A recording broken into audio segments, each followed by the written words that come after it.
F-4 Phantom II was not born from elegance or tradition. It was born from fear. It was a nightmare early period in the Cold War for the United States. Soviet bombers attacking U.S. carrier groups in the Atlantic or Pacific. With one bomber getting through, it would be all over. The trouble was not dogfighting. The trouble was getting to the bombers. How do you stop an enemy you may never see with your own eyes? The enemy in this case is the Soviet bomber. He may never be seen. Yet one bomber is all that is required to win the battle. This particular question had more impact on the Phantom than any other. The U.S. Navy put out a requirement that seemed impossible in the 1950s. They called for an airplane that could take off from an aircraft carrier deck, accelerate to a high speed, locate enemy planes far beyond the range of the human eye with detection electronics, and blow the enemy out of the sky before they could attack. Guns and missiles seemed antiquated, but electronics would lead the way into the future. The company, McDonnell Aircraft, was listening, and instead of honing current concepts for fighters, they tossed them all. What came out was something entirely new. The Phantom was designed around radar and missiles, not around the pilot's eyeballs. At its core was a powerful radar housed in a large blunt nose, far bigger than what most fighters carried at the time. This radar would search the skies, lock onto distant targets, and guide missiles long before the enemy pilot even knew he was being tracked. To operate this growing web of electronics, McDonnell made a bold choice. The aircraft would carry 2 crew members. One pilot to fly. One weapons systems officer to manage radar, missiles and threat detection. In an era when most fighters were single-seat machines, this decision signaled a fundamental shift in thinking. Air combat was becoming too complex for one person alone. Then came the most controversial choice of all. The Phantom would have no internal gun. This was not an oversight. It was a deliberate rejection of past air combat doctrine. Military planners believed that guns belonged to the Second World War. The future, they argued, would be decided at long range, at supersonic speeds, by guided missiles controlled by radar and computers. Close-in dogfights were considered unlikely, even irrelevant. In this future vision, the Phantom did not need to turn tightly or dance with enemy aircraft. It needed to go fast, climb hard, hit first, and hit from far away. Everything about its design reflected this philosophy. The airframe was large, almost shockingly so for a fighter. Twin General Electric J-79 engines sat deep inside the fuselage, producing enormous thrust. Thick wings provided stability at high speed and altitude. The fuselage was wide to accommodate fuel, electronics, and weapons. From the side, the Phantom looked less like a nimble fighter and more like a flying weapons platform. Even its appearance communicated intent. The nose was blunt and heavy, shaped by radar rather than aerodynamics alone. The exhaust plumes left thick trails of smoke, visible for miles, a side effect of raw power prioritized over stealth. This was not an aircraft designed to sneak. It was designed to dominate the sky through speed and force. Carrier operations placed additional demands on the design. The Phantom had to survive brutal catapult launches and violent arrested landings. Its landing gear was reinforced. Its structure was overbuilt. As a result, the aircraft gained weight, but also legendary toughness. This strength would later save countless crews in combat. At the time, critics questioned whether such a large, heavy aircraft could truly function as a fighter. McDonnell's response was simple. This was not a traditional fighter. It was an interceptor, a missile platform, and a fleet defender rolled into one. The design philosophy was rooted in Cold War logic. Speed equaled survival. Altitude equaled advantage. Information equaled victory. In testing, the Phantom seemed to prove the theory correct. It shattered speed and altitude records. It climbed faster than almost anything in the sky. It could carry more missiles than any previous fighter. On paper, it looked unbeatable. But buried inside that success was a dangerous assumption. The assumption that future wars would always follow the rules imagined in peacetime.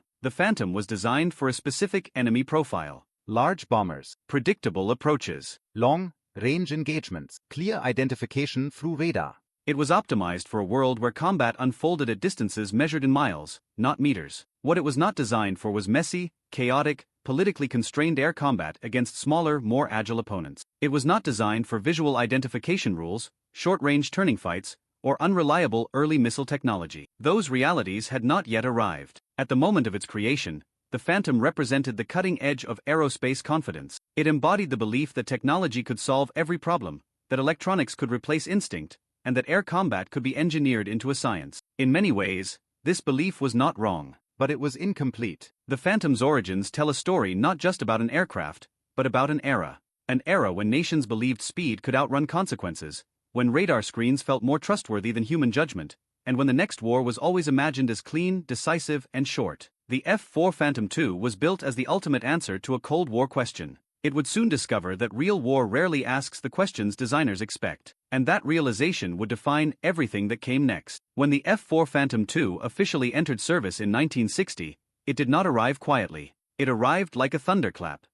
Almost immediately, the Phantom began doing what it had been designed to do. It flew faster, climbed higher, and carried more than nearly any fighter before it. In an era obsessed with performance numbers, the F-4 shattered expectations. It set world records for speed, altitude, and time to climb. These were not publicity stunts. They were proof that the aircraft could dominate the vertical dimension of air combat. What impressed observers most was not just raw performance, but where it could operate. In spite of its size and weight, the Phantom had the violent power to take off from aircraft carriers and crash land on them with its arresting cables hauling in the aircraft at alarming speeds. For many individuals, an aircraft of this size was thought to be difficult to handle on an aircraft carrier. The Phantom disabused them of this notion. The aircraft was stable, had a powerful engine, and was robust. One thing the crew of the aircraft carrier learned was that the aircraft was made like a hammer. In the U.S. Navy, the Phantom plane won trust swiftly. The pilots admired its strength. The engineers were impressed with its hardness. The commanders recognized an even more valuable attribute: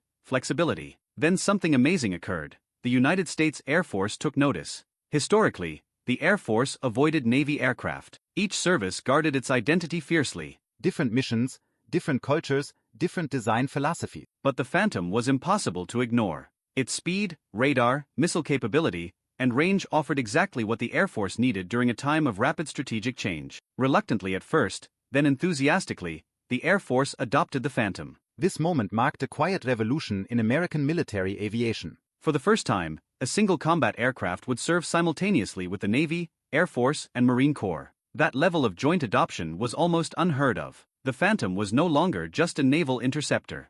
It was becoming a national fighter. Of course, each service wanted its own version. The Navy's F-4B focused on fleet defense and carrier operations. The Air Force introduced the F-4C and F-4D, adapted for land-based operations, nuclear strike roles, and different avionics systems. The Marine Corps emphasized close air support and expeditionary flexibility. Later, the F-4E emerged as the most refined version yet, incorporating lessons learned and adding an internal gun that earlier models lacked. These variants shared a common DNA but evolved in different directions. The Phantom was proving something important. It was not a fragile, single-purpose machine. It was a platform. One that could be reshaped to meet changing demands. During these early years, the Phantom developed an almost mythic reputation. In training exercises, it dominated the sky. It could out-accelerate opponents, climb above them, and engage from long range using radar-guided missiles. Its radar could see targets other aircraft could not. Its missile loadout allowed it to fire multiple times in a single engagement. Pilots spoke of overwhelming power at their fingertips. On paper, it was nearly perfect. Military planners looked at the Phantom and saw the future.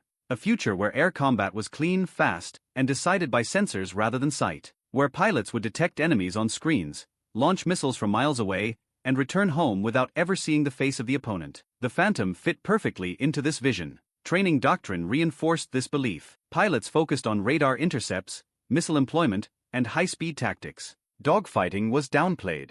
Guns were barely discussed. The assumption was simple: any enemy aircraft would be destroyed long before it got close. In exercises against Allied forces, this assumption often held true. The Phantom's speed and electronics gave it a decisive advantage. Evaluators wrote glowing reports. Analysts predicted dominance in any future conflict. Confidence grew. Perhaps too much. Because peacetime evaluations have a way of hiding inconvenient truths. What these early years did not fully reveal was how dependent the Phantom was on rules, conditions, and assumptions. Missile performance was excellent under test conditions, but real combat introduced weather, countermeasures, and unpredictable maneuvers. Radar systems were powerful, but identification remained imperfect, and the absence of a gun seemed irrelevant only as long as combat stayed at long range. Still, none of this troubled planners in the early 1960s. The Phantom was entering service at a moment when the United States felt technologically superior. Computers were advancing. Missiles were improving. Electronics promised control over chaos. The aircraft embodied that confidence. It looked modern, sounded modern, and flew like something from the future. By the mid-1960s, the Phantom had become the backbone of American air power. Squadrons across the globe transitioned to the aircraft. Training pipelines expanded. Maintenance crews learned its complexities. Doctrine adjusted to its capabilities. Everything suggested that the United States now possessed the ultimate modern fighter. Then the war in Southeast Asia escalated. Vietnam did not care about assumptions. It did not reward clean intercepts or predictable engagements. It introduced strict rules of engagement, visual identification requirements, dense air defenses, and agile opponents flying smaller aircraft optimized for close combat. The Phantom was about to meet a reality very different from the one it had been designed for. The aircraft itself had not changed, but the world it was flying into had. And for the first time since its triumphant entry into service, the Phantom would be tested not by charts and evaluations, but by real combat against an enemy that refused to fight the way planners expected. What followed would redefine not only the F-4 Phantom II, but the entire philosophy of modern air combat. The F-4 Phantom II brought more into Vietnam than just missiles and fuel. It brought the weight of all assumptions underlying the Cold War. All that the Phantom had been built to handle was soon to be tested. And very little occurred as had been planned. The American pilots entered into this war thinking that they were ready for the new type of fighting. They possessed radar, missiles, and the ability to travel at high speeds. They, however, didn't possess freedom of action. The pilots were forced to follow severe rules of engagement, in which they were required to engage their target visually. This made the whole system of long-range fighting fall apart. Missiles that were supposed to destroy targets from miles away suddenly became tools used at close range. Radar advantages evaporated. Dogfights returned. And the Phantom found itself fighting a war it had not been designed for. North Vietnamese pilots flew aircraft like the MiG-17 and MiG-21. These jets were smaller, lighter, and far more agile. They could turn tightly and quickly, exploiting the Phantom's size and weight. In close-range combat, agility mattered more than speed. The Phantom, built to climb and strike from distance, struggled to keep up in turning fights. Then there were the missiles. Early air-to-air missiles looked powerful on paper, but Vietnam exposed their weaknesses. Heat-seeking missiles lost luck. Radar-guided missiles failed to track. Some missed entirely. Others malfunctioned after launch. Pilots often found themselves within visual range, lining up a shot, only to watch their missile fly past or fail to fire.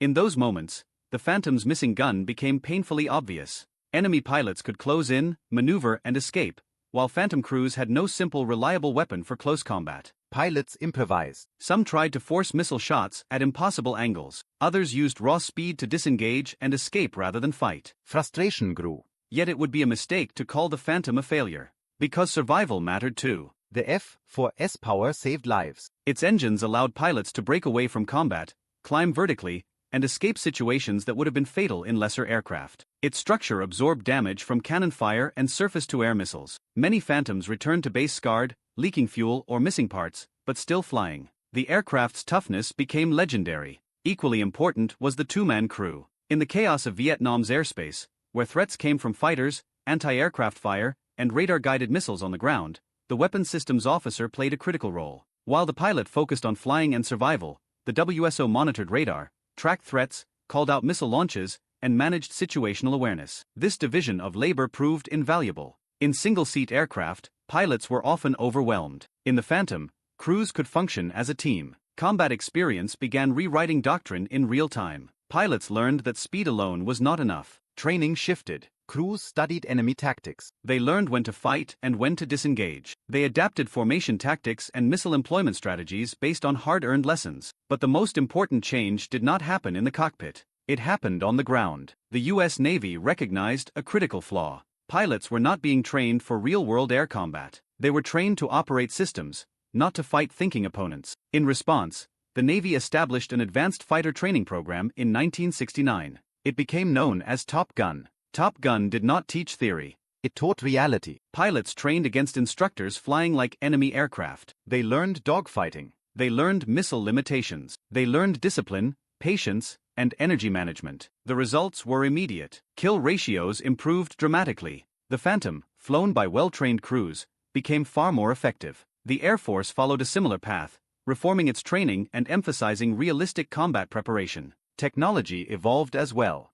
Missiles improved. Reliability increased. Guidance systems became more refined. Electronic countermeasures advanced. The Phantom itself was modified. The F-4E variant added an internal 20mm cannon, acknowledging that close-range combat was not going away. This was not an admission of defeat. It was adaptation. Vietnam forced the United States to confront an uncomfortable truth. Technology does not replace skill. Electronics do not eliminate uncertainty. War does not follow scripts written in peacetime. The Phantom became the symbol of that realization. It fought the war as it was, not as it was imagined. It endured losses. It absorbed criticism. And it evolved. By the end of the conflict, the Phantom was no longer just a missile interceptor. It was a hardened combat aircraft shaped by experience. Crews who flew it understood its strengths and limits. They knew when to press and when to escape. They knew that victory depended as much on training and judgment as on machines. The lessons learned in Vietnam went far beyond the Phantom. They influenced the design of future fighters. Aircraft like the F-15 and F-16 were built with a balance of speed, maneuverability, sensors and guns. Training programs emphasized realism. Doctrine accepted that wars are unpredictable. The Phantom paid the price for those lessons, but because of that price, future pilots would be better prepared. The F-4 Phantom II did not just survive Vietnam. It transformed American air combat thinking. It forced change through failure, resilience, and adaptation. And in doing so, it secured its place not just as a combat aircraft, but as one of the most important teachers in the history of modern warfare. When the F-4 Phantom II spread beyond the United States, it did not simply export American airpower. It exported a philosophy. By the late 1960s and early 1970s, the Phantom had become one of the most sought-after combat aircraft in the world. Nations facing Cold War pressures needed speed, reach, and flexibility. The Phantom offered all three. More than a dozen countries eventually operated it, turning the aircraft into a truly global presence. Each nation brought its own doctrine, threats, and priorities. And with each new operator, the Phantom evolved. The United Kingdom was among the earliest international users. British Phantoms were adapted for local needs, including compatibility with different engines and naval requirements. Germany and Japan integrated the aircraft into NATO and regional defense strategies, focusing heavily on air defense and interception roles during periods of intense East-West tension. But nowhere did the Phantom's reputation grow faster than in the Middle East. Israel adopted the F-4 during a time of constant conflict and existential threat. In Israeli service, the Phantom became a frontline workhorse. It flew deep strike missions, intercepted enemy aircraft, and delivered heavy ordnance against hardened targets. Israeli pilots valued the Phantom's payload and survivability, often pushing it to operational limits. In air-to-air combat, Israeli Phantoms demonstrated that training and tactics mattered as much as design. Against regional opponents, the aircraft proved deadly when flown aggressively and intelligently. In ground attack roles, it delivered precision and power, shaping battlefield outcomes in multiple conflicts. The Middle East also highlighted another strength of the Phantom: adaptability under fire. Israel modified its aircraft continuously, integrating new weapons, sensors, and countermeasures. The Phantom was not treated as a finished product. It was a platform to be improved as threats changed. That mindset extended the aircraft's relevance far beyond what its designers originally envisioned. Perhaps the most striking example of longevity came from Iran. Before the 1979 revolution, Iran acquired a large fleet of Phantoms as part of its close relationship with the United States. When that relationship collapsed, many assumed the aircraft would soon become unusable. Spare parts, technical support, and training pipelines vanished almost overnight. Yet the Phantom did not disappear from Iranian skies. Through local innovation, reverse engineering, and careful maintenance, Iran kept its F-4 fleet operational. Over time, these aircraft were upgraded with new avionics, weapons, and systems adapted to local capabilities. Decades later, Iranian Phantoms still fly, a testament to the aircraft's durability and the ingenuity of those determined to keep it alive.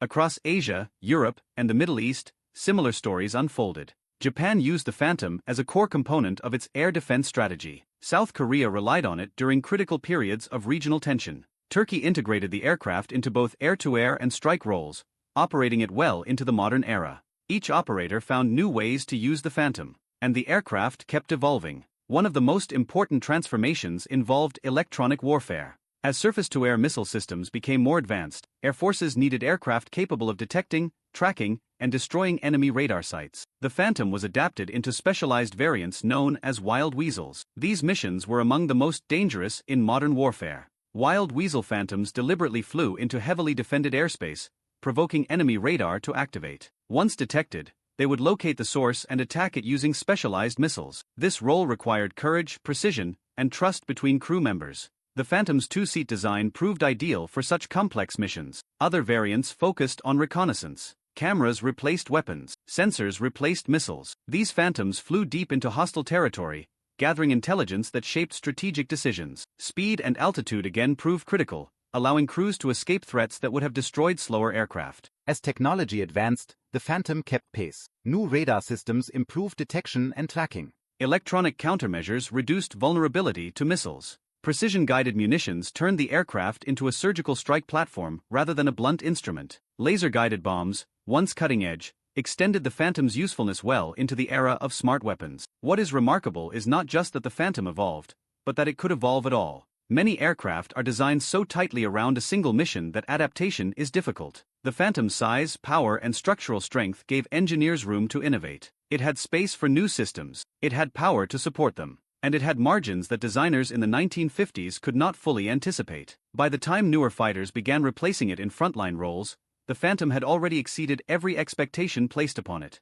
It had served as an interceptor, a fighter, a bomber, a reconnaissance platform, an electronic warfare aircraft, and a missile hunter. It had flown from carriers and land bases. It had fought in deserts, jungles, mountains, and over open seas. Few combat aircraft in history can claim such range. Perhaps most importantly, the Phantom adapted not just technically, but culturally. Each nation that flew it shaped its identity. British Phantoms looked different. Israeli Phantoms fought differently. Iranian Phantoms survived differently. Yet at its core, the aircraft remained recognizable. Loud, powerful, unmistakable.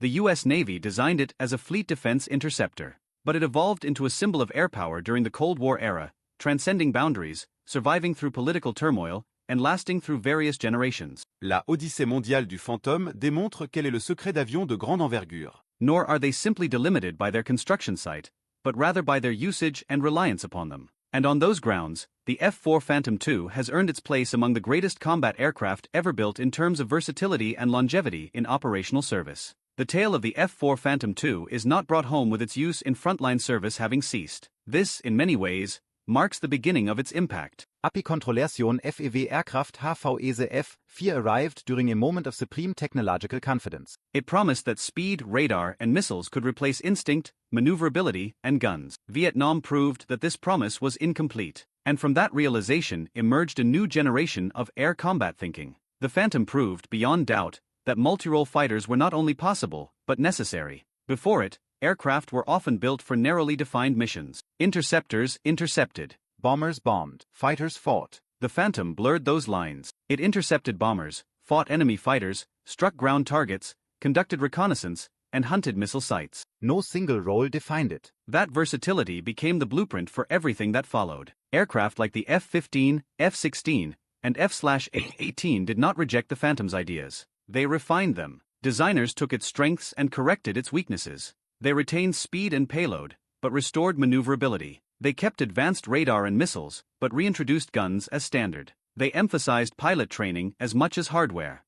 The Phantom taught the world that technology without adaptability is fragile. Pilots who flew the F-4 remember it with a mixture of respect and caution. It was not an aircraft that forgave mistakes easily. Its power demanded discipline. Its weight demanded planning. Energy management was critical. A careless maneuver could leave the aircraft slow, vulnerable, and out of options. But when flown correctly, the Phantom was extraordinary. It climbed like few others. It accelerated with brute force. It carried weapons that smaller aircraft could not. In skilled hands, it dominated space, altitude, and momentum. Pilots learned to think ahead, to manage energy, and to fight intelligently rather than instinctively. In this way, the Phantom shaped not just aircraft design, but pilot culture. It forced aviators to evolve. Equally important was its impact on training and doctrine. Before Vietnam, air combat training emphasized systems and procedures. After Vietnam, realism became non-negotiable. Dissimilar air combat training, aggressor squadrons, and advanced fighter schools became standard. These changes did not happen despite the Phantom. They happened because of it. The Phantom revealed uncomfortable truths in combat. Missiles fail. Rules constrain tactics. Enemies adapt. War resists prediction. Modern air forces are built around those lessons. The Phantom also bridged two technological eras. It stood at the crossroads between brute force Cold War engineering and modern integrated warfare. It lacked stealth, fly-by-wire controls, and digital avionics. Yet it introduced complex radar systems, electronic warfare integration, and two-crew coordination at a scale never seen before. It was both old and new at the same time. This is why its legacy is so enduring. Unlike aircraft remembered only for victory or defeat, the Phantom is remembered for transformation. It transformed doctrine. It transformed training. It transformed expectations of what a fighter could be. Even today, echoes of the Phantom can be found in modern cockpits. The emphasis on situational awareness, sensor management, crew coordination, and adaptability traces directly back to lessons learned in F-4 operations. Its global legacy reinforces this influence. The Phantom was not shaped by a single nation or conflict. It was shaped by dozens of air forces, hundreds of squadrons, and thousands of pilots operating in radically different environments. Each added experience refined its reputation. By the time the Phantom left frontline service, it had become more than an aircraft. It had become a reference point. Museums now display the F-4 as a symbol of Cold War intensity. Its aggressive lines, massive intakes, and smoky exhausts remind viewers of a time when raw power was the answer to existential fear. Yet aviation historians look beyond its appearance. They see an aircraft that forced honesty into air combat discussions. It taught militaries that assumptions must be tested, not trusted. It taught designers that balance matters. It taught pilots that machines amplify skill, but never replace it. Decades after its first flight, the Phantom still commands attention. Not because it was perfect, but because it was pivotal. It absorbed the mistakes of an era and converted them into progress for the next. Few aircraft can claim that kind of impact. The F-4 Phantom II stands as a bridge between generations. Between gunfighters and missile jockeys. Between analog cockpits and digital battlespaces. Between optimism and experience. It remains a symbol of raw speed, relentless innovation, and the hard lessons learned when theory meets reality. And that is why, long after its engines fell silent, the Phantom still flies through the history of modern warfare.